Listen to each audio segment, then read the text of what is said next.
Hello दोस्तों, आप सभी को गुलाब जामुन जैसी मीठी मीठी नमस्कार। और उसी के साथ आप लोगों का स्वागत है आईपीओ के लव ट्रायंगल शो में। आई नो कि यहाँ पर काफी सारे आईपीओ ओपन हो चुके हैं और यहाँ पर आप लोगों को वीडियोस नहीं मिल रही है।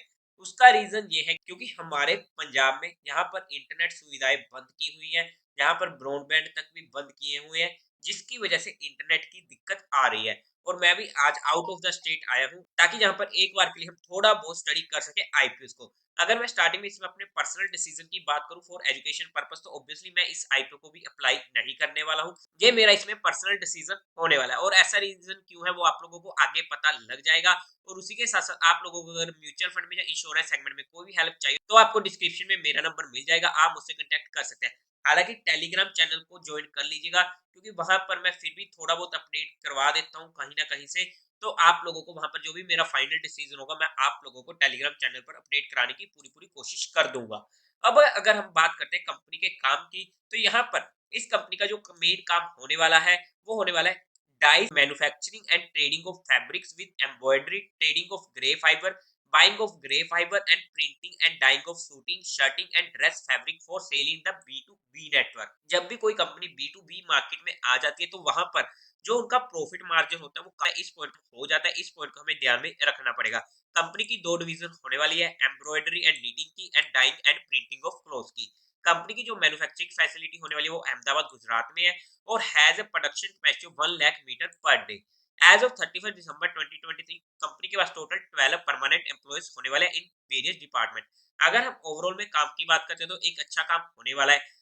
बट जैसा कि आपको एम्प्लॉइज की गिनती से पता लग रहा होगा कि ये कंपनी काफी ज्यादा छोटी होने वाली है और वहां पर जब इतनी ज्यादा छोटी कंपनी हो जाती है तो वहां पर हमारा रिस्क फैक्टर काफी ज्यादा इंक्रीज हो जाता है। और रिसेंटली कुछ एसएमई आईपीओ में हमें दिक्कत देखने को मिली है लिस्टिंग पे, तो उस वजह से अगर मुझे किसी एसएमई आईपीओ को अप्लाई करना है तो मुझे हर फैक्टर पर वो खड़ी उतरनी चाहिए, तभी मैं उस आईपीओ को अप्लाई करूंगा।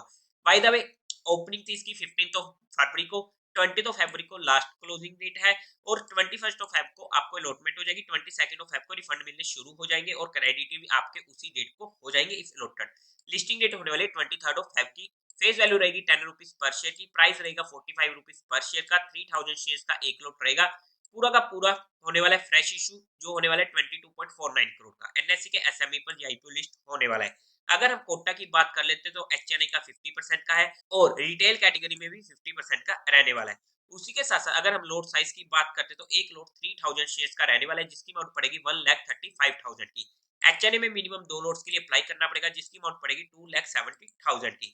अगर हम आईपीओ के प्रमोटर्स की बात करते हैं तो वहां पर निरंजन अग्रवाल, आदित्य अग्रवाल, सुनीता देवी अग्रवाल कंपनी के प्रमोटर्स होने वाले। प्री इशू होल्डिंग थी 96.22% की, पोस्ट इशू रह जाएगी 68.24% की। अब अगर हम बात करते हैं कंपनी के मेन मुद्दे की यानी कि कंपनी के फाइनेंशियल्स की, तो वहां पर अगर हम सबसे पहले टोटल एसेट देखते हैं तो 2021 में थे 59 करोड़ के, जो इंक्रीज होते होते first 6 month of 2024 financial year तक पहुंच चुके हैं 109 करोड़ के, ऑलमोस्ट डबल हो चुके हैं। अच्छी ग्रोइंग रेट है। रेवेन्यू की बात करते हैं तो 132 करोड़ का था 2021 में, 2022 में पहुंच चुका था 183 करोड़ का।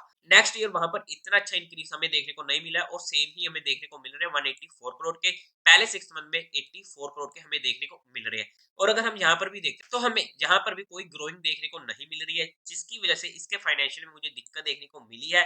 प्रॉफिट आफ्टर टैक्स की बात करते हैं तो 2021 में था 1.1 करोड़ का, नेक्स्ट ईयर 2.46 करोड़ का, 2023 में पहुंच चुका था 6.66 करोड़ का और पहले 6 मंथ में 4.78 करोड़ का, जहां पर हमें अच्छी ग्रोइंग रेट देखने को मिली है। नेटवर्थ 22.9 करोड़ की, रिजर्व एंड सरप्लस में 10.72 करोड़ का और टोटल बोरिंग्स कंपनी की 67 करोड़ तक पहुंच चुकी है। बोरिंग्स भी कंपनी की काफी ज्यादा इंक्रीज हो चुकी है जो हमारे लिए एक नेगेटिव पॉइंट हो जाता है। बट रेवेन्यू इसमें मुझे मेन ट्रिगर देखने को मिला, जिसकी वजह से जहां पर मुझे इसके फाइनेंशियल इतने अच्छे देखने को नहीं मिले हैं और वहां पर हम ओके ओके फाइनेंशियल कह सकते हैं या okay okay to slightly negative. अब अगर हम कंपनी की आगे बात करते हैं ऑब्जेक्टिव की, तो वहां पर वर्किंग कैपिटल की रिक्वायरमेंट है, जनरल कॉर्पोरेट पर्पस और पब्लिक इशू एक्सपेंस को मीट करना, और जहां पर हमें कोई ऑब्जेक्टिव इतना अच्छा देखने को नहीं मिला है। फंडामेंटली अगर हम कंपनी को देखते हैं तो ईपीएस 5.46 की, पी रेशियो 8.24 की, जहां पर ईपीएस भी हमें काफी ज्यादा कम देखने को मिल रही है। रिटर्न ऑन इक्विटी 42.09% की अच्छी है, रिटर्न ऑन कैपिटल एम्प्लॉयमेंट 17.39% की, अच्छी है, बट जहाँ पर रिटर्न ऑन कैपिटल मतलब कि कंपनी अपने डेट को इतने अच्छे से यूज़ नहीं कर पा रही है, तो हमें यहाँ पर काफ़ी ज़्यादा डिफरेंस देखने को मिल रहा है रिटर्न ऑन इक्विटी और रिटर्न ऑन कैपिटल एम्प्लॉयमेंट में। डेट टू इक्विटी रेशियो 3.19 की जो काफ़ी ज़्यादा हो जाता है, रिटर्न ऑन नेटवर्थ 36.75 की अच्छी है, प्राइस टू बुक वैल्यू 1.51 की, मार्केट कैपिटलाइजेशन है 77.34 करोड़ की। अगर हम ओवरऑल में कंपनी के फंडामेंटल्स देखते हैं, तो ठीक-ठाक फंडामेंटल्स हम बोल सकते हैं। अगर हम पीयर टू पीयर कंपटीटर्स में जाकर देखते हैं तो एसपीएल इंडस्ट्री जिसका पी है 9.03 का, काइटेक्स गारमेंट 26 का पी, मोंटी कार्लो 10.84 का पी। और अगर हम इसकी जीएमपी की बात करते हैं आज के टाइम पर, तो इसका जीएमपी अप्रोक्स 6% के करीब का हमें देखने को मिल रहा है। ओवरऑल में अगर मैं कंपनी की बात करूं वैल्यूएशन वाइज, तो वहां पर जो मुझे इस कंपनी का सबसे पॉजिटिव पॉइंट लगा वैल्यूएशन का, according to 2024 financial year data, जहां पर कंपनी ने हमारे लिए लिस्टिंग स्कोप छोड़ा है, वो वहां पर सिर्फ इस फैक्टर की वजह से ये आईपीओ थोड़ा सा इंटरेस्टेड हुआ जरूर था। बट जिस तरीके से रिसेंटली यहाँ पर कुछ आईपीओ की लिस्टिंग देखने को मिली है, जैसे कि इटालियन एडिवस, जहां पर हमें काफी बड़ा डिस्काउंट देखने को मिला, तो वहां पर अगर कोई आईपीओ हर फैक्टर में खरा उतरेगा, तो मैं उस आईपीओ को अप्लाई करूंगा जब तक एसएमई मार्केट में आईपीओ का मोड़ नहीं सुधरता है। तो ऐसे में मेरा जो भी फाइनल डिसीजन होगा वो मैं आप लोगों को टेलीग्राम चैनल पर अपडेट कर दूंगा। बट पक्का होगा ये जरूरी नहीं है, क्योंकि यहाँ पर ऑलमोस्ट चांसेस है कि मैं किसी भी आईपीओ को अप्लाई नहीं कर पाऊंगा। और उसी के साथ साथ यहाँ पर किसी भी तरीके की कोई भी इन्वेस्टमेंट टिप या एडवाइस नहीं दिया है, हमने सिर्फ कंपनी को एजुकेशन और लर्निंग पर्सपेक्टिव स्टडी किया है। अगर आपको कोई भी एक्शन लेना हो तो एक बार अपने फाइनेंशियल एडवाइजर से कंसल्ट जरूर कर लीजिएगा। तो देवी और सज्जनों, उम्मीद है आप लोगों को ये वीडियो अच्छी लगी होगी, तो इस वीडियो को लाइक कीजिएगा, शेयर कीजिएगा और साथ ही साथ चैनल को सब्सक्राइब करें।